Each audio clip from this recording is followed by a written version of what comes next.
Jubileu. Jadi dari 100 loh.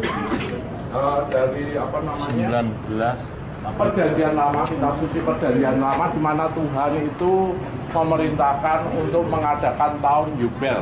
Yubel itu tahun pembebasan, tahun rahmat Tuhan, di mana harus berdamai ya dengan alam.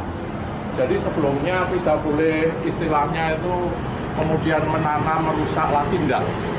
Lalu juga yang punya hutang harus diberesin, bukan yang diberesin, malah dilunasi oleh dibebaskan. Jadi tahun pembebasan. Itu tahun untuk menyeimbangkan 50 tahun dan 100 tahun. Lalu di Vatikan, di Basilika Santo Petrus itu ada pintu Jubileum. Ya, di mana itu di tembok. Lalu pada saat Paus mengundang tahun Jubileum, mengingatkan gereja untuk berdamai satu sama lain, untuk membebaskan macam-macam hal yang bisa dibebaskan, itu tembok itu dirobohkan, kemudian pintu itu dibuka 50 tahun sekali. Itu hanya pintu seperti ini di salah satu sisi dari gereja.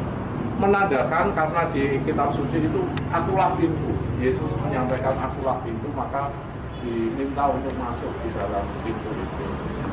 Lalu di Keuskupan Surabaya ada 9 tempat ziarah. Jadi ziarah bagi umat yang mau apa istilahnya itu mengadakan suatu apa ujar ya, orang Jawa mengatakan ujar gitu.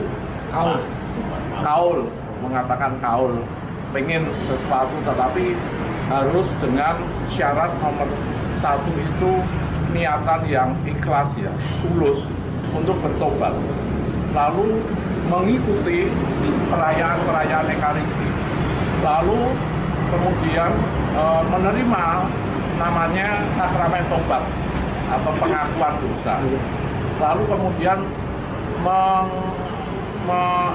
mengunjungi tempat-tempat ziarah yang telah ditetapkan, lalu di dalam tempat ziarah ini kemudian berdoa. Intinya Jubileum salah satunya dengan ziarah, karena kita semua ini manusia adalah peziarah. Dan Paus Fransiskus mengundang umat Katolik 2025 ini untuk melakukan peziarahan dalam artian peziarahan batin juga.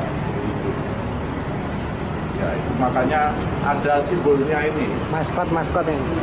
Maskot ini simbolnya luce. Bahasa Itali namanya cahaya, ya, benar. Lalu ada Pesinska ini menyimbolkan dari berbagai penjuru, manusia-manusia dari dunia, dari penjuru dunia. Ini maskotnya, ya. Kemudian ada temannya anjing kecil yang setia, petanda setia menjadi Roh Kudus, Rohul ya Kudus ini. Lalu ada malaikat. Lalu kemudian ini penjelasan tentang logonya Jubileum, tentang figur dari 4 penjuru dunia bersama-sama untuk berziarah di dalam gelombang kehidupan dunia, berpegang pada ini kalau kapal jangkarnya disimbolkan dengan salib. Ini menjadi simbol-simbolnya para peziarah.